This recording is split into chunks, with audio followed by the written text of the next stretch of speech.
Welcome to the Bold and Gold podcast. My name is Elijah Winfrey. Joining me as always is Patience Beach, and we are here to talk about Georgia Tech football. The first and most important question I'm going to ask today, though, Patience, how is it going? It's going good. How are you doing?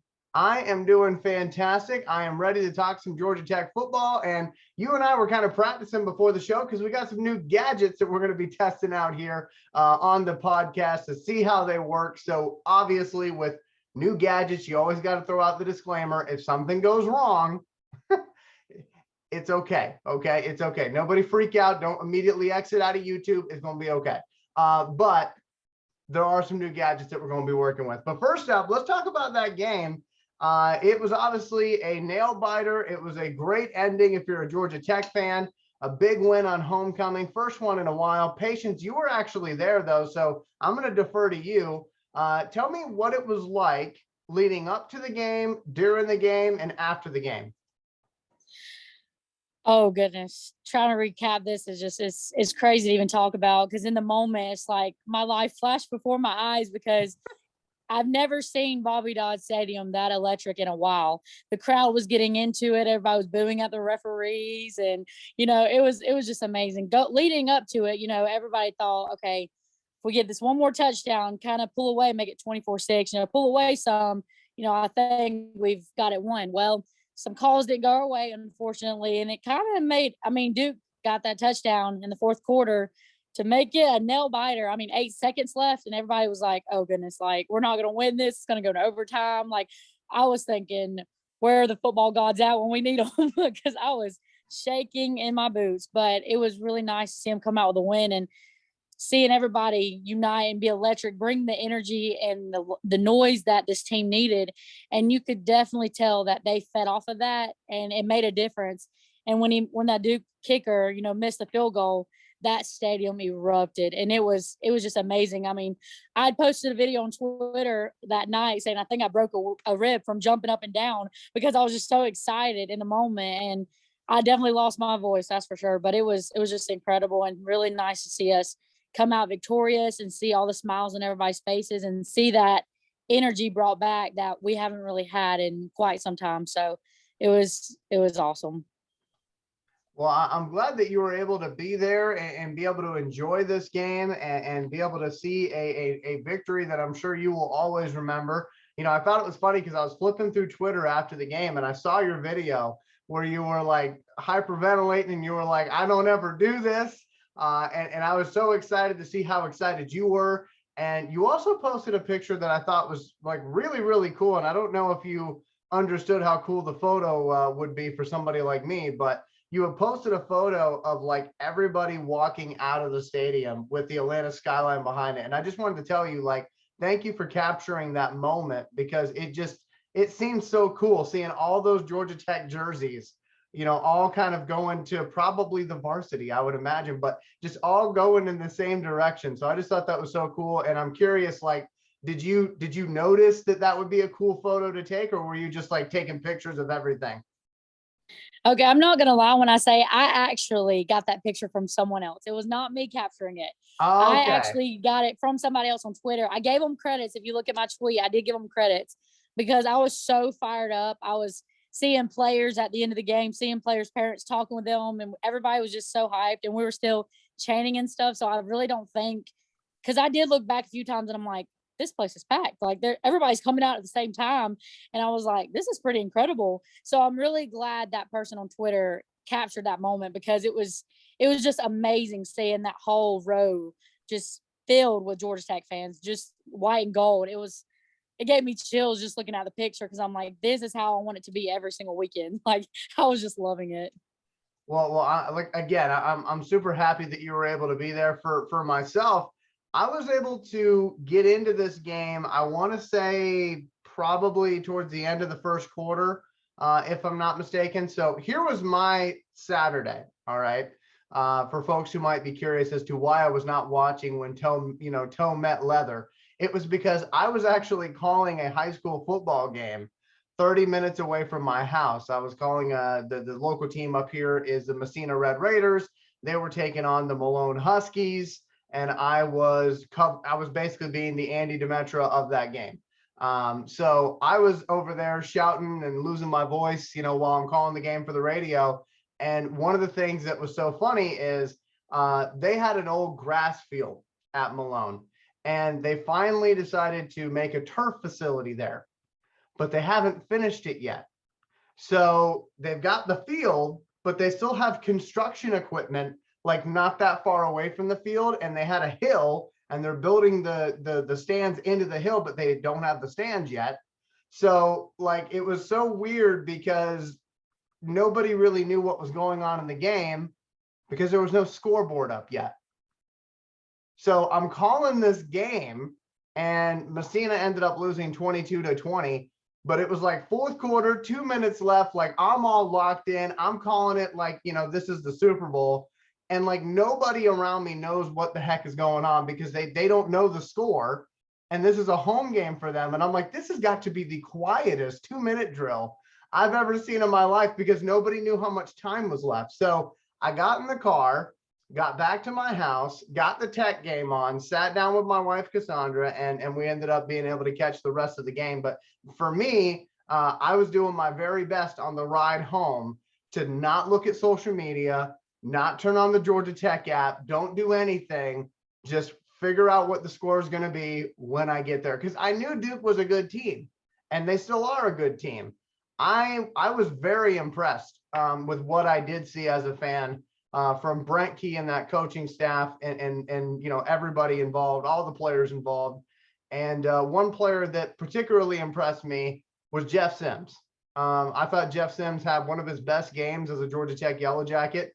And we'll talk more about how good he actually has been as far as the last couple of weeks are concerned, because I don't think everybody, myself included, really noticed. But he's been doing some pretty special things. But for me, my key player would be probably Nate McCollum and Jeff Sims. But I don't know who Patience has, and hopefully I didn't steal her players. So Patience, who are your key players for the game from Saturday? Obviously, Jeff Sims. Jeff Sims was definitely my number one. I would say Nate McCollum as well, but I also had Leo Blackburn, just because he did make his debut that everyone has been waiting on, anticipating, because we heard so much about him coming into this because he had the injury, and so it was really promising and gave us a lot of hope seeing him come in on just 3 catches for 49 yards. I mean, like he had that touchdown that was like all over social media. I don't know if anybody had saw that in the end zone. It was right in front of me when it happened, and I went crazy.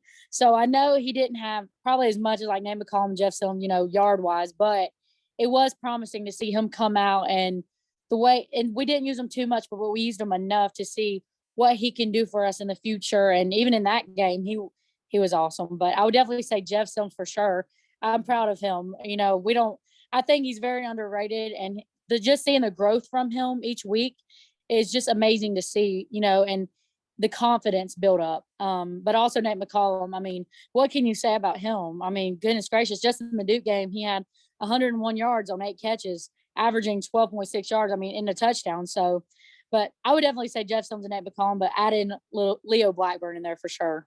Yeah, and as you were just mentioning, Leo is one of those great stories, battling back through rehab to get healthy, to finally get healthy and get on the field. And you could tell like that touchdown meant a lot to him. So I'm glad he was able to catch that. And I'm looking forward to seeing what else he can do for the rest of this season. So what we're going to do right now is we're actually going to go inside Bobby Dodd. We're going to test out some of our new toys, if you will. So bear with us as we do this, and Patience is going to be the one to help us through inside Bobby Dodd. So Patience, hopefully you are seeing the field on your screen right now, and I would ask that you please show us where your season tickets are, because we're curious.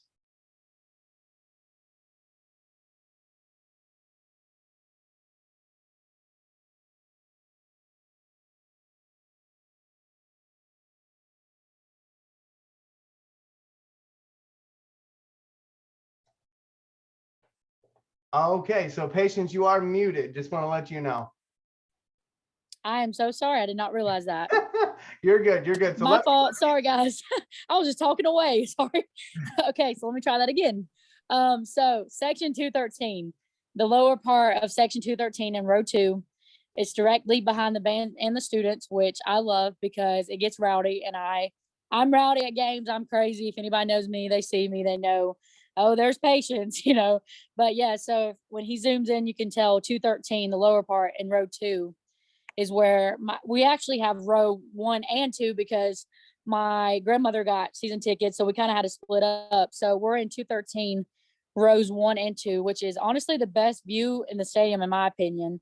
Not that it matters because there's not a bad seat in the house, but yes, so 213 is where we sit. So if you're coming to a game you've never been before, I definitely recommend 213. That's for sure. But also we want to look at where the gear stations where we can find some jerseys, because I had a lot of great feedback on my Twitter from I don't know if everybody saw it, but I had a picture with a new gold jersey. I actually had the opportunity to snag one, which it was actually at a stand in front of Bobby Dodd Stadium, in front of Callaway Plaza. So it would be on Bobby Dodd Way in that section towards the left side of the map behind 213, all those 200 sections where we sit. On Bobby Dodd Way, they had a station set up with all 3 jerseys, the new jerseys. They had them there, so you can purchase them there. Or in section 10, in between 107 and 106, you can see the T-shirt on the map. That is also where you can purchase the jerseys and some other gear as well, because they have I haven't been over there yet, but I've heard they have a big station set up there where you can get some gear. So I definitely recommend, either if you want to go outside the stadium, obviously you can go to Barnes and Noble, the bookstore at Georgia Tech. They also have, that's where you can find the most gear. But if you're in the stadium, the section 107 and 106 in between that gear, and then on Bobby Dodd Way, they have a station also set up outside the stadium, which is where I got my stuff. So any of those places, that is where you can purchase gear and get you some nice swag, which I did this past game with the gold jersey, which I absolutely love. And then Yellow Jacket Alley is it's between 4th Street and the stadium. It's right in between the Edge building and Techwood Drive. In that area, you can excuse me, I'm sorry, the Rec Fest. Rec Fest is located in between the Edge building and Techwood Drive. That's where you can check out the new Rec Fest location, because they had moved it over. And then Yellow Jacket Alley is actually on Bobby Dodd Way, coming in to the stadium, which I love Yellow Jacket Alley. You cannot beat that when they walk into the stadium. And then food, I don't know if we wanted to pull that up as well. We had the concessions that we were going to pull up, because I know we talked a little bit about that last week. So if you're in the West 100 concourse, you can see from 102 to 108, you can see where to find your favorite food. So obviously mine's Chick-fil-A, so obviously I would go into 104. But that is just for West 100. And then you see West 200 right below that. You can also see some more places, which is kind of the same places throughout the stadium, but this is just where it's located. If you're in any of these section concourses, the North 100, you can see the names up there, North 200, East 100. So if you're in any of those concourses, you can go on to ramlinrec.com and you can pull up concessions, and they'll show you this map to where you can find your favorite food of where it is located. So that is a very nice tool to have if you're new to the stadium. There's varsity, Mary Max too outside the stadium, but if you're running late, like next Thursday night, it's going to be a little tough getting off work and traffic and stuff. So you're definitely going to want to eat in the stadium with the time. So you can definitely look on that map to find where everything is located as far as concessions. Real quick, Patience.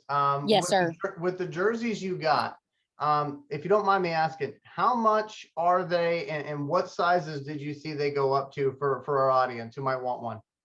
Right. So I forgot to mention that. So the jersey I got in front of Bobby Dodd, which was on Bobby Dodd Way, in front of the Callaway Plaza on that stand, I actually got my jersey, and it was a little bit more expensive. Okay. So I kind of splurged and bought me an early Christmas present because it was $150. So it was a little more at the stadium. And the biggest size they had there was a 2X. And I heard that at Barnes and Noble, the bookstore at Georgia Tech, those jerseys, if you buy them there, they're 120. So they're a little cheaper. I mean, it's still expensive, but they're a little bit cheaper than if you were to buy them at the stadium, obviously. And at the bookstore, I heard that I got in touch with some friends and they said that the biggest size there that they saw, I believe, was a 3X. So I don't know if they're going to try to, if because they're brand new, I don't know if they're going to try to get in bigger sizes or, more of an assortment, variety. I'm not sure completely because I've not been to the bookstore yet, but I do want to check it out. But the biggest size at the stadium was a 2X. And these are men's sizes. So for the ladies like me, just warning, don't want to go too extravagant on the size because it is a man size, so it is going to be a little bit bigger. No shade towards guys, but I'm just saying, just a little bit of piece of advice because I did not know that until someone told me. So Now, just so you want to be careful on the size.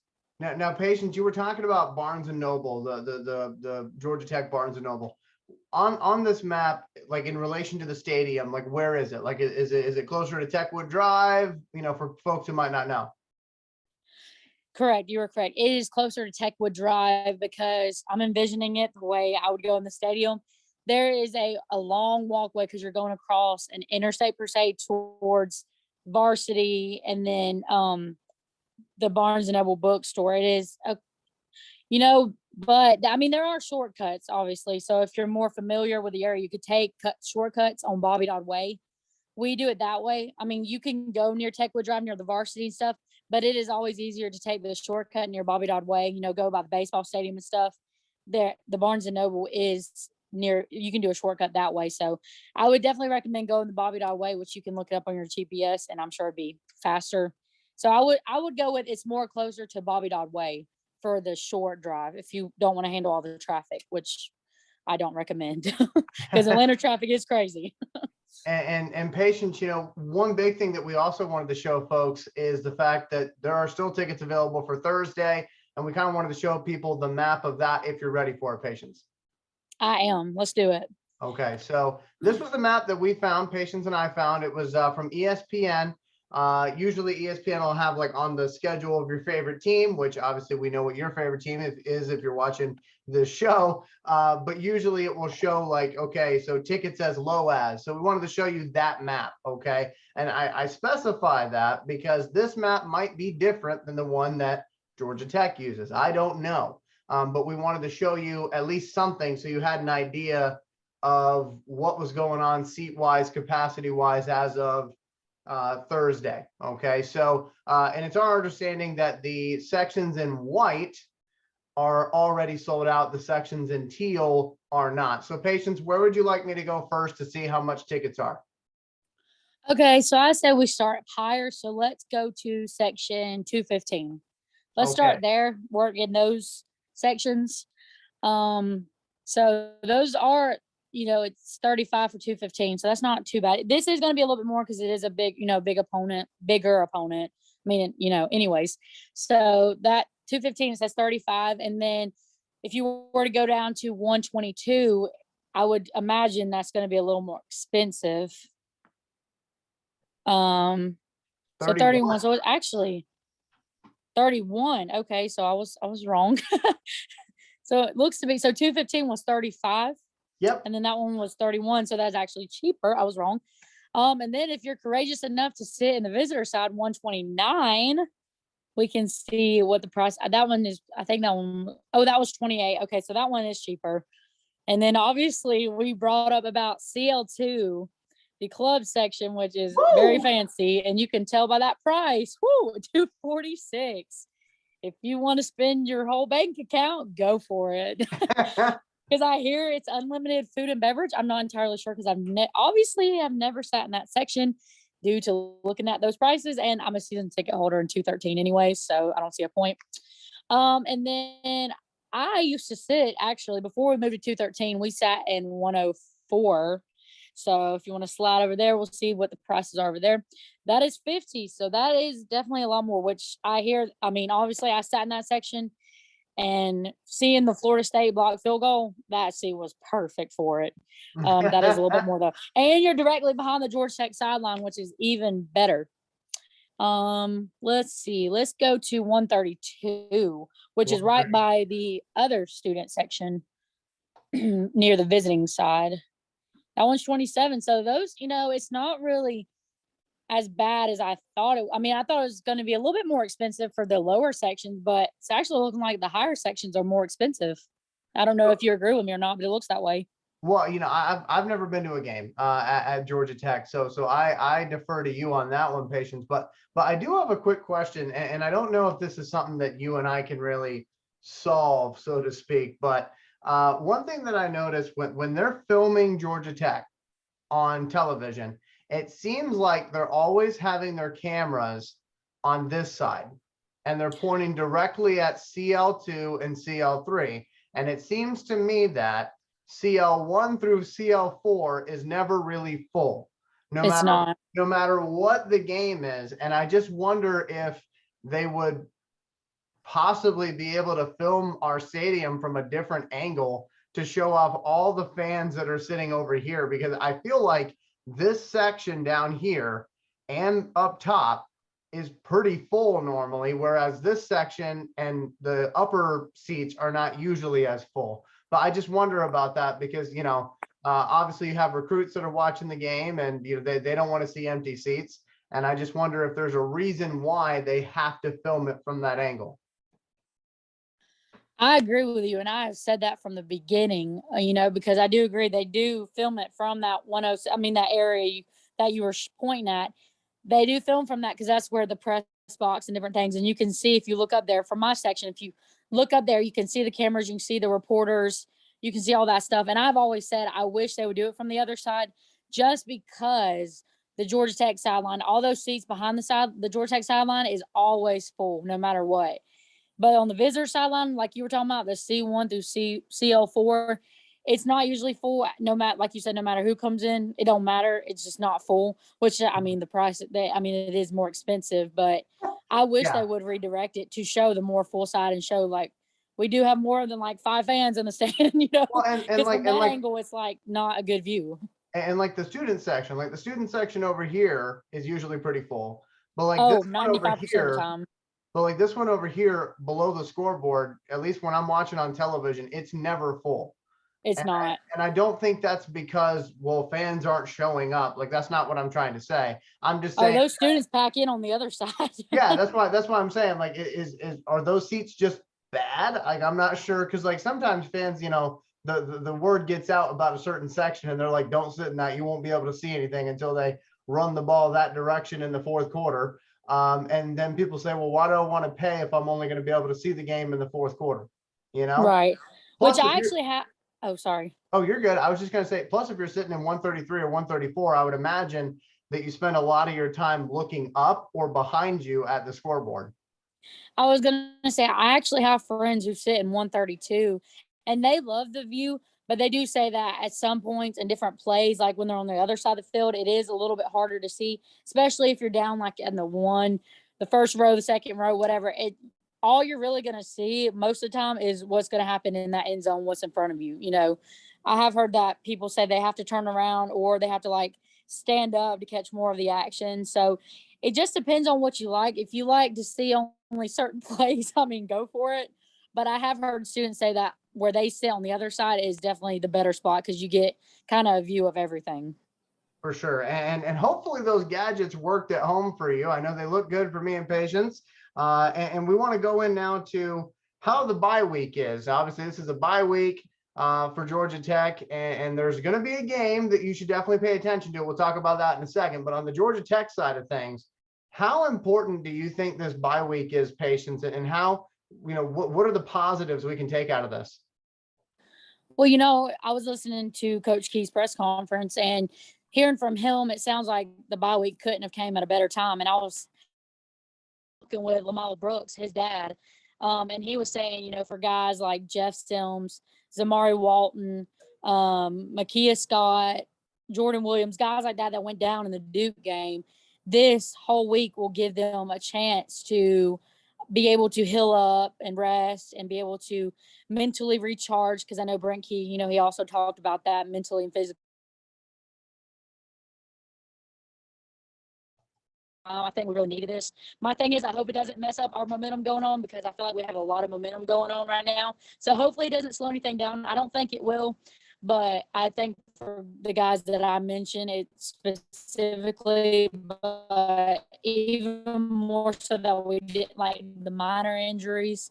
I think this is really going to help everybody as a whole to just be able to heal Thursday. Okay, so a really good opportunity to get guys healthy, I believe, is what Patience was getting at. Also a good opportunity for them just mentally to take a break for a second in what has been a very interesting season, to say the least. So just to make my comment short and concise here, I think this bye week is a good thing. As Patience just said, I want to echo what she said and what Coach Key said. It's a great time to get guys healthy. I know for myself, I was extremely worried about how Jeff Sims was after that hit. I did see all over Georgia Tech fan pages, and I want to specify this because this is not from the team itself, but from Georgia Tech fan pages, they were saying that they had heard on the radio broadcast that had the game gone to double overtime, Jeff Sims was ready to come back in. That is what I heard on the fan pages. Again, Georgia Tech doesn't normally say much about the injuries, and you usually have to wait for the players to say something about their injury if they're going to. I have not seen Jeff Sims post anything about it. So, I'm just going to take it for what it is. And that simply is that, hey, this is a bye week, a good week to kind of get everybody healthy again and get going for a tough Virginia team. And the other thing, I told you that there's a game I want you to watch out for. That game is Duke and North Carolina, or I should say it correctly, North Carolina at Duke is the game. Obviously, that's a huge rivalry for them. We just beat Duke. We just beat Pittsburgh. And right now, we are second place in the Coastal Division because of those two victories. And if by chance Duke can beat North Carolina, I believe that would make us even with North Carolina, if I'm not mistaken, and put us in a great position potentially to claim first place in the Coastal, which would be a complete 360 from where our season was 3 weeks ago. So I just wanted to make a mention of that. That game is at 8 o'clock, I believe it is, on Saturday. That is one that is circled on my calendar to watch, or at the very least keep track of on my phone. So I thought I would mention that to you in case you're still wanting to watch a little college football, but you're not obviously going to watch the Georgia Bulldogs. I get that. Neither am I. The other team I wanted to mention, and I know this team means a lot to Patience, so I wanted to mention this as well. Tennessee has got a big game against Alabama coming up on Saturday. And if you haven't checked out Tennessee, I would encourage you to do so. I think they have one of the better quarterbacks in the league. And obviously Alabama has got Jahmyr Gibbs. So anytime you get a chance to support Jahmyr, I always, think that's something that we should do. It's really truthfully support any of the former Jackets, because in my opinion, once a Jacket, always a Jacket. So that's going to be a big game on national television. And I think that's going to be a good one. But again, if you're looking for that one game that affects Tech's season, I would say North Carolina at Duke should get your attention this weekend, and we'll see what happens there. I believe we are ready to start talking about Virginia, though, as we switch over to keys to the game. And Patience, I just want to throw this one out there right out the bat, and then I'll toss it over to you. My biggest thing with this game is going to be the two first-time head coaches, because you've got Brent Key, who obviously is our interim head coach. He's going to be 3 games into his administration. And you've got Tony Elliott, who is on the other sideline, who used to be the offensive genius at Clemson, and now he's doing stuff with Virginia. And I just wanted to recap the schedule here that Virginia's had so far this season for folks who haven't caught up with them. They started the year with a win over Richmond, 34-17. They lost to Illinois, 24-3. They beat Old Dominion 16-14, and that Old Dominion team is tough. They ended up losing to Syracuse, which in my opinion has been the surprise of the ACC this year, 22-20. They ended up losing to Duke 38-17, and last week they lost to Louisville 34-17. They're coming in with a 2-4 record into Bobby Dodd on Thursday night. And Patience, what are your thoughts on Virginia just initially before we get to their stats? First of all, I wanted to point out, I was actually going to go over their schedule so far. I'm glad you cleared that. What I found interesting when I looked at it, minus, take out the Richmond game because Virginia scored 34 points. What really caught my eye was the fact that if you look in the rest of these games, Virginia, they haven't even scored 22 points in the rest of the games. If you look at it, I mean, Illinois, they scored 3 points. Old Dominion 16. Virginia against Syracuse, they scored 20. So my thing is, they haven't even scored 21 points. So I really want to see how our defense responds to that. Not that they're going to pay attention specifically to that, but I just find it interesting, taking out the Richmond game, that they haven't really scored a lot of points. So I want to see if that trend continues coming into our game, if we can keep them to that low standard coming into the game, which I know that didn't have much to do with it, but I just found it interesting when I was looking at Virginia. And I don't know if you agree with me or not on that, but that is what I saw. That's the first thing that I was looking at for sure. Well, I do have to agree, because Virginia last season and a few years prior to that too, they were pretty potent on offense. In fact, I remember last year, a lot of people were talking about, Brendan Armstrong. He's such a good quarterback, and he's going to break some Virginia records. And Virginia's had some pretty good quarterbacks over the years. I'm thinking Matt Schaub off the top of my head, but they did have, I should say, really good offensive success last year. And then all of a sudden it's like, whoa, what happened to Virginia? And I mean, maybe it's just a new system, and that's the problem. But this once strong quarterback who everybody was saying was going to be that guy, who might be that guy who gets drafted like Kenny Pickett did last year. Because if you remember, Kenny Pickett leading up to last season, he didn't have a whole lot of draft hype. And then last season, he comes out and he's firing on all cylinders, and everyone says this kid is going to get drafted, which he did. In fact, I think he was the first quarterback taken in last year's draft. But a lot of people thought that was going to be Brendan Armstrong this year at Virginia, and it just hasn't lived up to the hype. And I want to pull up the stats here to back up what I'm saying right now. So let me do that here real quick as we get going here.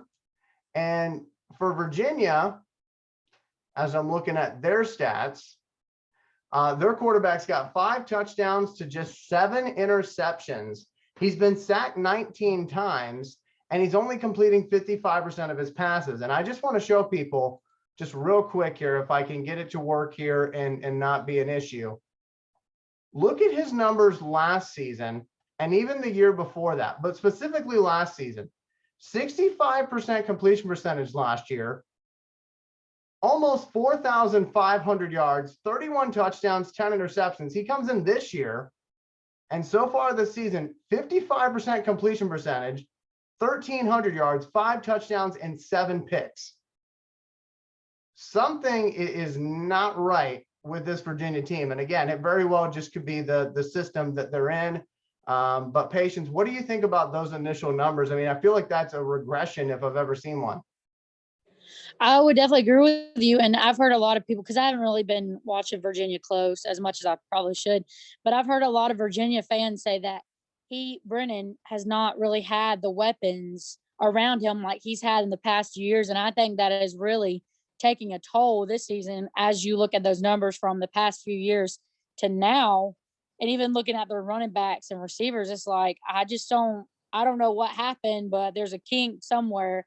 And I even this far into the season, I still think they're having these issues and they're not fixing those kinks, in other words. So I really think the biggest issue is he just doesn't have the weapons around him like he's had in the past. And I think that's a real issue. And, we'll see what happens, obviously, in this Virginia game. I never want to count an opponent out just based on stats, because sometimes you can just throw those stats right out the window, to be perfectly honest with you. But, to me, it's just, this is a guy who had a lot of hype around him. And, if I'm not mistaken, I think he could have left last year and went to the NFL, but he chose to come back. And I wonder sometimes, players in this type of situation, if they regret that, if they regret coming back to college after having such a stellar season last year. But again, the season is early. I don't mean to talk like it's over for Virginia or get our fans way too hyped up than we need to be. But I'm just saying, this is a team that is not firing on all cylinders, and they are primed for us to take advantage of if we show up and do just that. And I think our defense has been doing a pretty good job of that. They actually posted a graphic the other day, Patience, where it said that we have forced 12 turnovers this season. We're ranked number 1 in the ACC and getting teams to turn the ball over, and we're ranked number 9 nationally. I mean, when you hear that, Patience, that's got to make you feel good, right? Oh, You have no idea. I mean, not putting on shade on anybody, but if you look at the past few seasons, the numbers and the rankings where they had the defense, it's like night and day difference. And it's like, where did this come from? Like, where has this been the past few years? And it's been amazing to see this defense really take the step forward that they've needed to take, and to see them get some turnovers, and especially Charlie Thomas. I mean, getting those interceptions and turnovers. I mean, it's just really nice to see the defense show what they can do, that we've known that they can do. They're finally putting the pieces together, and it's paying off, as you can see in these last few games. And one thing that I would like to just mention here, Patience, and I'm going to go back to showing my camera here for a second, but one thing that I would like to mention is the fact that I did not know that Brent Key and Andrew Thacker had more of a relationship than just being paired together by Jeff Collins. I had no idea about that. So that is my ignorance as a fan. One thing that I pride myself on is I do say when I'm wrong. And so that was something that I didn't know. I didn't know they were together at UCF. And so that kind of is interesting when you really think about it, because if Brent Key coaches his way into this job, maybe he doesn't go out and get a different defensive coordinator because he knows Andrew Thacker. I was under the impression that Thacker was somebody that Collins brought in. He was a Collins guy. I had no idea that him and Brent Key had coached together at UCF. So that to me kind of is, pivotal information, critical information that kind of changes my thought process just a tiny bit if Brent Key gets this job. And obviously the special teams coordinator is somebody that Brent Key has picked himself based off of people from the staff. So, I mean, maybe, I know I was talking last week and I don't want to backpedal too hard. I don't want to pull my hamstring or nothing, but but I'm just saying that maybe he does have his guys on this coaching staff and I just didn't know it. Obviously he was the assistant head coach for Jeff Collins. So maybe he had a bigger role in picking the guys that are on staff than I originally thought. But again, Brent Key still got to coach his way into it. 2 wins, I don't think he's going to do that. But I just thought that was kind of interesting that, him and Andrew Thacker have actually known each other for a lot longer than just the 3 years here at Georgia Tech. But I was curious your thoughts on that, Patience. I'm right there with you. I actually had that conversation with my dad, because we always have these types of conversations when we watch the press conferences. And, I told him a little bit about what you were talking about, because he had watched the video, he watched the podcast, and I had told him what your comments are about, does he retain Chip Long? Does he retain Andrew Thacker if you were to get the job?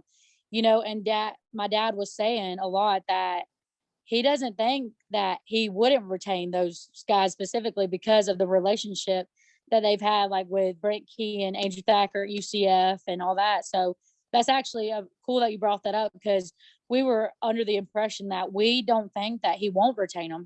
Because like we thought, like you said, we thought they were Collins guys, but it goes deeper than that apparently. And we all found that out when he was talking in the press conference about that, specifically with Andrew Thacker. So I'm hopeful that if he does get the job, I do not think that he would look for anybody new. Now, maybe he would, but I don't know, which honestly, I really like Thacker and what he has done with his defense this year. And I really think that he is doing what he needs to do to try to help this defense and put them in the right spot. Yeah, I mean, I really like Thacker. And also, can I mention one more thing? Yeah, of course. Sorry. I wanted to mention one more thing. We're going back to the defense. Just one stat I wanted to read that really gave me a lot of hope. It was showing that I pulled up the stat from Russell Johnson. It said that Duke's 278 yards of total offense last week against us were also a season low, which showed, and their 20 points were also a season low.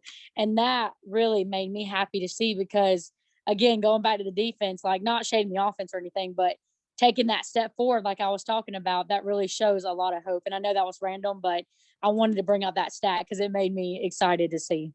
No, that was totally on point, Patience. And and as far as Thacker is concerned, I feel like Thacker, unfortunately, he's kind of gotten a lot of hate from our fan base. And I feel like, the moments where the defense has looked spectacular, you're like, okay, here we go, we got something. And then there's there was usually those moments where they wouldn't look so good. And this season, I think, outside of a couple of games early on, I think they've looked pretty good. I think the last 2 weeks they've looked great. So, we'll see what they do against Virginia. Again, that is a team that is, kind of ripe for the picking as long as we show up, because that's the other part of it. You can't just go in and say, we got it won, already. You got to still play the dang game. So I do want to mention a couple of defensive stats to kind of go with what Patience was saying. I mentioned earlier that Georgia Tech's defense is ranked #1 in the ACC for getting teams to turn the ball over, and they're ranked 9 nationally. Some of the players that are contributing to that: Keon White's got 4 sacks this season. Ace Ely has got 3.5 sacks this season from his linebacker spot, which I think is pretty impressive. And Charlie Thomas, obviously Charlie Thomas has been playing great football. He's got 2 interceptions on the season, leads the team in interceptions. So I just wanted to make a mention of those things. So real quick, let me pull up another screen here as we're getting real gadget heavy on this show. Hopefully you're enjoying it. And I want to show you the stats for Georgia Tech here so that you can see them on the screen as Patience and I are talking about them. And what I want to focus on specifically is Jeff Sims. Now, I came into this year thinking, okay, this is the year that Jeff Sims puts it all together and shows consistency.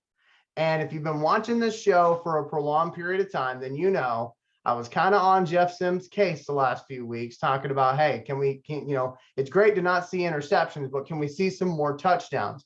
Can we see, capitalizing on those long drives? Because my frustration was that he would lead us down the field, but then we'd get inside the 20 and we couldn't ever get it done inside the 20. Last week, he did a great job against Duke, and hopefully he'll be able to continue that success against Virginia. But I wanted to read out a stat, and I'm pretty sure this will get mentioned during the game itself. Jeff Sims hasn't thrown an interception in over 100 attempts.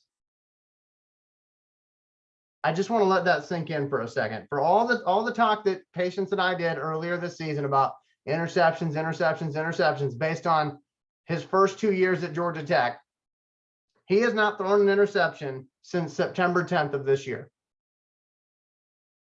And I think that's worth mentioning. I think that's worth celebrating, because obviously as a quarterback, one of your main responsibilities is to not give the ball to the other team.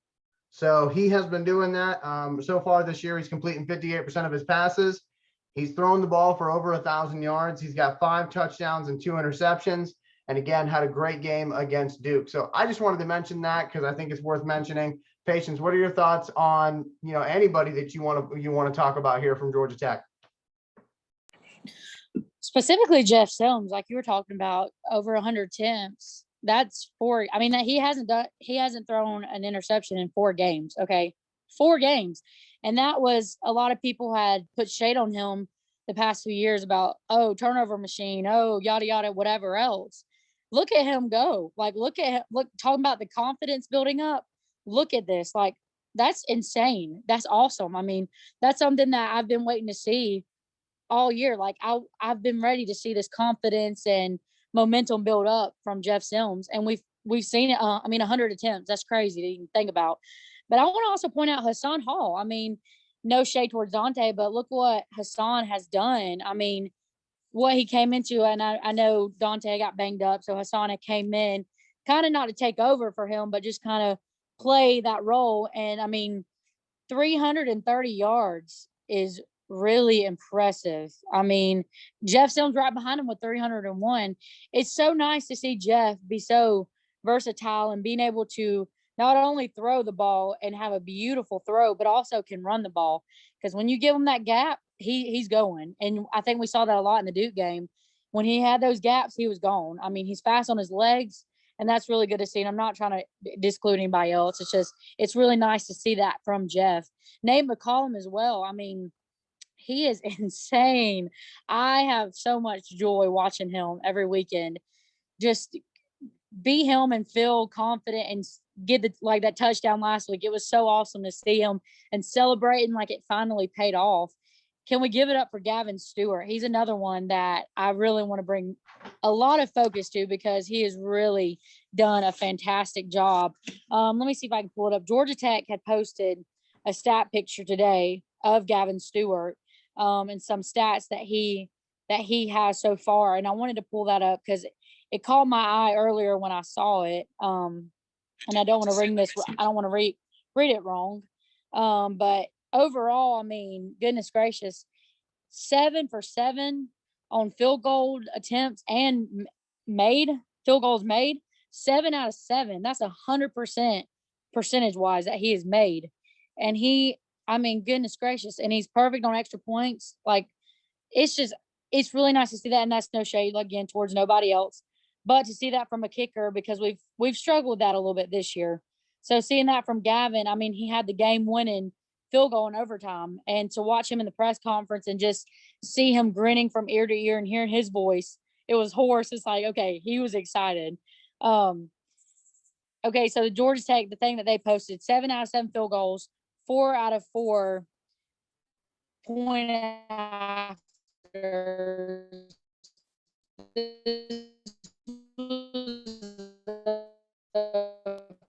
First 2 games of 2022, just the first 2 game points. I mean, goodness gracious, can we just give it up for him? And coming into the season, a lot of people had just talked down on him, like, oh, 1-3, you know, talking down on each of the players. To see that each of them, I mean, you look, last Saturday's win against Duke was a team effort. I mean, all around, it was a team effort.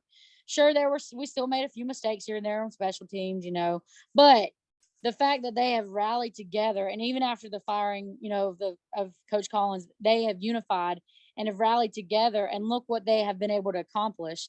And I'm just so proud of all of them. I'm proud of Jeff specifically because of what we've talked about so long. It's coming to pattern. He's really gaining that confidence most of all. But it's just really good to see that team take that step forward and rally together. And hopefully it's just up from here and they continue to build that momentum. And hopefully they do that continuing next week against Virginia, because like you said, this isn't a game where you can just write it off the schedule and be like, oh, here we go, here's a win. No, because we can't count it as an automatic win. So it's definitely a game to keep an eye on, and just I'm proud of the guys and hope they continue to keep the momentum going, because that's what we need. For sure. And I just wanted to just make a mention of this. Obviously, you know, Zoom is the provider that we use, if you will, for the podcast. So at certain points, I might cut out a little bit, Patience might cut out a little bit, but we are still here. We're good. And we're just excited. So, and that could be what it is. We're just too excited. And so Zoom takes a little bit to catch up. But I want to end today's show on a really positive note. Obviously, we've been pretty much talking about nothing but positive things. But I wanted to bring up the fact that another one of our Georgia Tech Yellow Jackets has got himself into the College Football Hall of Fame, and that is Sean Jones. And I just think this is so cool. Now, for perspective, I was born in 1993. So I was born after Sean Jones played at Georgia Tech, but I've seen highlights of the man. And I know that he was a very, very good quarterback for Georgia Tech. And he joins great company as far as other Georgia Tech quarterbacks in the Hall of Fame. This is the Georgia Sports Hall of Fame, I should mention, not the College Football Hall of Fame, but Georgia Sports Hall of Fame. But I believe Joe Hamilton is also in that. And you're looking at his stats here on this graphic, you know, over 8,000 yards passing at Georgia Tech, 51 passing touchdowns. He ran for close to 1,000 yards, had 19 rushing touchdowns. He played for Georgia Tech from 89 to 92, obviously was the quarterback for that championship that Georgia Tech won back in 1990.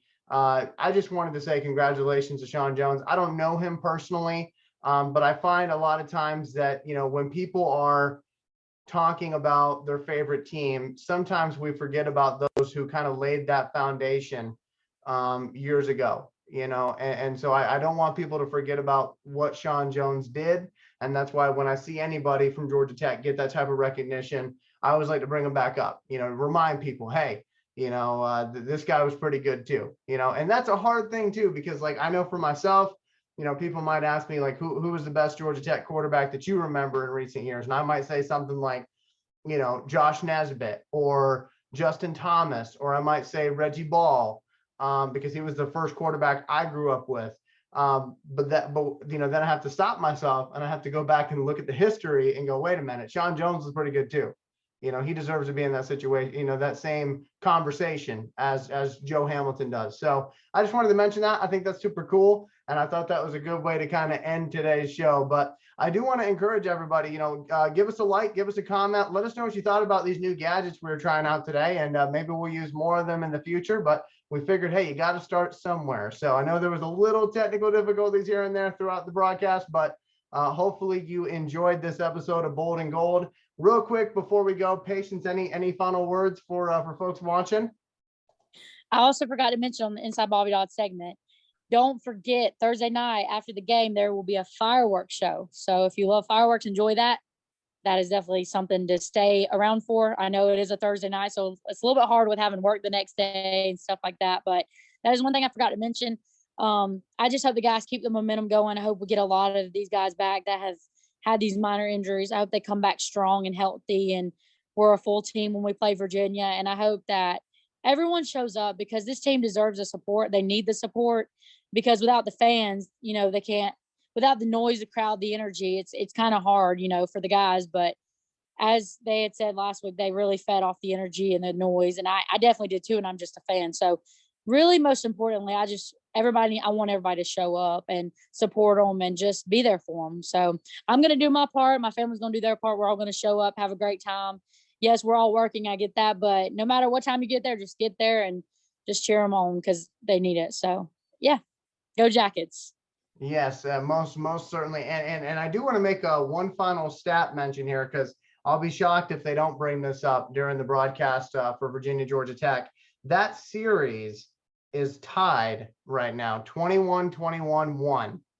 That is the series record between Georgia Tech and Virginia. Just thought I'd make a mention of that, because that's kind of cool. You don't really see that a whole lot with all-time series. But again, 21-21-1 is the record between the two schools. And as far as the last 5 against Virginia, Virginia's won the last 2, so they are due. So we will see what happens here come Thursday night football at Bobby Dodd. And again, hopefully you'll join Patience there, and I'll be able to see you in the crowd. Make sure to like, comment, and subscribe. This has been Bold and Gold. See you later.